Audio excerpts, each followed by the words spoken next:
નમસ્કાર મિત્રો, સ્વાગત છે આપણી યુટ્યુબ ચેનલ ગુજરાત વેધર ફોરકાસ્ટની અંદર। હવે મિત્રો આપણે આજનું મોસમ પૂર્વાનુમાન જાણીશું 2 જૂનનું કે 2 જૂનના દિવસે આજનું જે મોસમ છે જે કેવું રહેશે, ક્યાં વરસાદ પડશે અને ક્યાં તોફાની પવનો કહેર વરસાવી શકે છે। તો મિત્રો વાત કરીએ ઉત્તર ગુજરાતની, તો ઉત્તર ગુજરાતના જે તમામ વિસ્તારો છે, જે પાલનપુર છે, બનાસકાંઠા છે, પછી વાવથરા છે, સુઈગામ છે, દેવદર તાલુકો છે, ભાભર સુધીના જે તમામ વિસ્તારો છે જ્યાં રાત્રિ દરમિયાન તોફાની પવનો આવી શકે છે, અચાનક પલટો આવી શકે છે હવામાનમાં, જેના કારણે અતિશય વરસાદ અને કડાકા ભડાકા સાથે વરસાદી તોફાન આવી શકે છે। કારણ એ છે કે રાજસ્થાન ઉપર જે વાદળો બંધાઈ રહ્યા છે તે સીધા ઉત્તર ગુજરાત તરફ આવી રહ્યા છે, તેના કારણે આજે ભારે તોફાની વરસાદ આવી રહ્યો છે, ભારે પવન આવી રહ્યો છે અને જે મેક્સિમમ પવનની સ્પીડ છે જે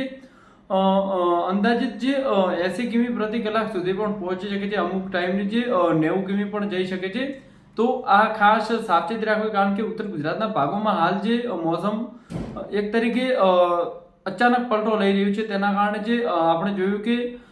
1 જૂનની રાત્રિ દરમિયાન પણ અતિશય તોફાન ચાલ્યું હતું અને જે 2 જૂનના દિવસે પણ જે રાત્રિ દરમિયાન તોફાન આવવાની શક્યતા આપણને 70% દેખાઈ રહી છે, કારણ કે જે રાજસ્થાન ઉપર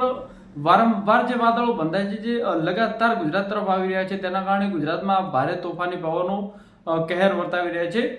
દિવસ દરમિયાનનું તાપમાન 42 સેલ્સિયસ રહેવાની શક્યતા છે। વરસાદના કારણે પણ જે તાપમાન ઘટવું જોઈએ પણ તે ઘટશે નહીં, કારણ કે જે હોબ અને બફારાના કારણે 42 સેલ્સિયસ સુધી રહેવાની શક્યતા આપણને જોવા મળી રહી છે।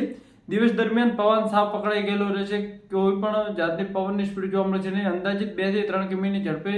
પવન દિવસ દરમિયાન જોવા મળશે। પણ જ્યારે પણ જે વાદળો બંધાઈ અને વીજળી સાથે જે વરસાદ આવશે તે દરમિયાન જે પવનની સ્પીડ છે જે 80 કિમી પ્રતિ કલાક સુધી પણ જઈ શકે છે, જેના કારણે જાનમાલને બહુ નુકસાન થઈ શકે છે, વૃક્ષો ધરાશયી થઈ શકે છે અને કાચા મકાનો છે જેમના નેવા આથરા પતરા પણ ઉડી શકે છે। તો ખાસ સાવચેતી રાખવી અને જે ખેડૂતોનો જે પાક ખેતરમાં પડ્યો છે તે પણ સુરક્ષિત જગ્યાએ લઈ લેવો અને જેમને હજી પાક તૈયાર નથી થયો તે હમણાં થોડીક રાહ જોઈ લે, 10 જૂન પછી જ તેની કાપણી કરે, કારણ કે આ 5, 6 અને 7 જૂન સુધી જે ગુજરાતનું મોસમ છે જે અચાનક પલટો આવશે, જેથી વરસાદ અને પવનની સ્પીડ જોર પકડશે, તેના કારણે જે પાક ખરાબ થઈ શકે છે। તો થોડી સાવચેતી રાખવી। મધ્ય ગુજરાતની વાત કરીએ તો મધ્ય ગુજરાતમાં જે મહેસાણા, પાટણ અને અમદાવાદ સુધીના તમામ વિસ્તારો છે જ્યાં રાત્રિ દરમિયાન વાદળછાયું વાતાવરણ સાથે સાથે તોફાની પવનો સાથે ક્યાંક ક્યાંક ભારે વરસાદ તો ક્યાંક મધ્યમ વરસાદ થઈ શકે છે, વીજળીના કડાકા ભડાકા સાથે વરસાદ આવી શકે છે। તો થોડી સાવચેતી રાખવી। અને વાત કરીએ પૂર્વ ગુજરાતની, તો પૂર્વ ગુજરાતમાં જે રાજસ્થાનમાં જે વાદળો બંધાય છે જે લગાતાર તે તરફ આવી રહ્યા છે, તેના કારણે જે પંચમહાલ છે, પછી છોટા ઉદેપુર છે, પછી આપણો જે દાહોદ જિલ્લો છે, દાહોદ સુધીના જે તમામ વિસ્તારો છે જ્યાં ભારે પવન સાથે વરસાદ વરસી શકે છે, પણ અમુક જગ્યાઓ એવી હશે કે પવન નહિવત પણ રહે, કારણ કે જ્યાં પવનની સ્પીડ અમુક જગ્યાએ વધતી હોય છે ત્યાં પવનના કારણે જે વાદળો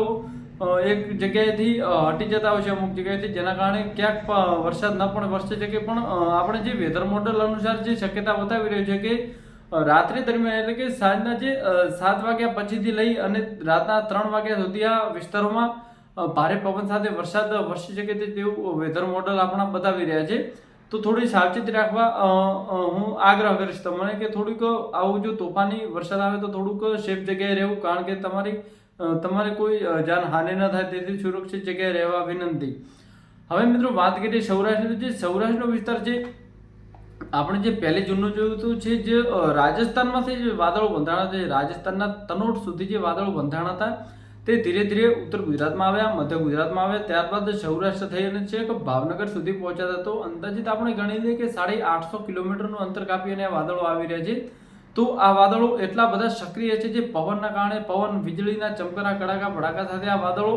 એટલા દૂર સુધી જઈ રહ્યા છે કે તમે કલ્પના પણ ના કરી શકો, કારણ કે જે ચોમાસા દરમિયાન આપણે જે વાદળો બંધાતા હોય છે જે અંદાજિત 100 કિલોમીટર આસપાસ જઈ અને જે વાદળો ફેલાઈ જતા હોય છે, પણ આ જે વાદળો છે તે બહુ ભયંકર વાદળો બનતા હોય છે, જે રાજસ્થાનમાં જે ગરમીના કારણે જે બહુ હાઈટ ઉપર બનતા હોય છે તેના કારણે જે અતિશય ઇન્ટેન્સિટીવાળા વાદળો હોય છે, અતિશય પવન અને વરસાદ આપી શકે તેવા વાદળો હોય છે જે આટલું અંતર કાપી શકતા હોય છે। બાકી જે નોર્મલી જે ચોમાસામાં પવનો આવતા હોય છે અને તેના વાદળો બંધાતા હોય છે તે આટલું અંતર કાપી શકતા નથી। તો જે સૌરાષ્ટ્રનો ભાગ છે, સૌરાષ્ટ્રના ભાગોમાં સારો એવો વરસાદ થઈ ગયો છે, પવન સાથે વરસાદ જોવા મળ્યો છે, ચોટીલા છે, સુરેન્દ્રનગર છે, પછી રાધનપુર છે, સમી શંકેશ્વર સુધીના તમામ વિસ્તારોમાં ભારે તોફાન સાથે પવન આપણને જોવા મળે છે। પણ જે 2 જૂનનું પણ આવું જે થોડુંક હવામાન આપણને જોવા મળશે, કારણ કે જે સૌરાષ્ટ્રનો વિસ્તાર છે જ્યાં અમુક જગ્યાએ આવું ભારે તોફાન જોવા મળી શકે છે, કારણ કે અતિશય ગરમીના કારણે જે અચાનક પલટો આવે છે અને અચાનક આ વાદળો બંધાય છે અને ભારે તોફાન સાથે વરસાદ પડવાની શક્યતા જોવા મળે છે.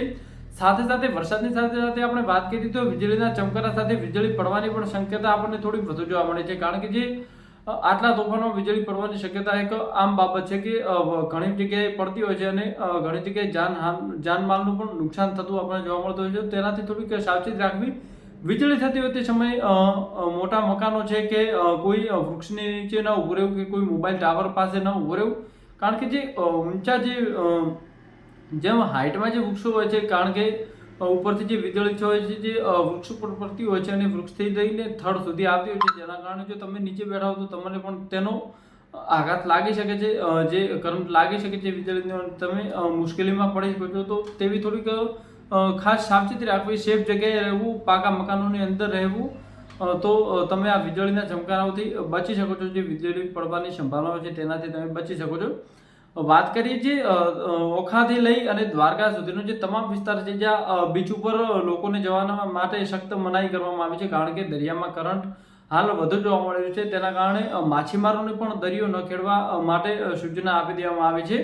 વાત કરીએ કચ્છની તો કચ્છનો તમામ વિસ્તાર છે જ્યાં ધૂળભરી આંધી કોઈક સમય આવી શકે છે અને ક્યાંક ક્યાંક એવા વાદળો બંધાઈ શકે છે જે તીવ્ર પવન સાથે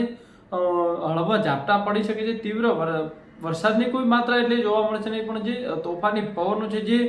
વધારે જોવા મળશે ને જે 5 જૂન સુધી આવો તોફાની પવન ગુજરાતને પરેશાન કરતો રહેશે. તો થોડીક સાવચેતી રાખવા વિનંતી. જે કચ્છનું તાપમાન છે જે 42 સેલ્સિયસ સુધી રહેવાની શક્યતા છે, તેથી વધારે પણ જઈ શકે છે. બપોરના સમયનું તાપમાન 43 સેલ્સિયસને પણ પાર કરી શકે છે. તો થોડીક ગરમીથી કોઈ વરસાદના લીધે રાહત મળવાની શક્યતા આપણને જોવા મળી નથી, પણ જે વરસાદના લીધે બફારો છે જે લોકોને પરેશાન કરી રહ્યો છે, તો થોડીક સાવચેતી રાખવા વિનંતી. મિત્રો, વિડીયો પસંદ આવે તો લાઇક, શેર અને સબસ્ક્રાઇબ કરવાનું ભૂલશો નહીં. તમને દિન પ્રતિદિન આવી નવી વરસાદની અપડેટ આપતો રહીશ. ધન્યવાદ.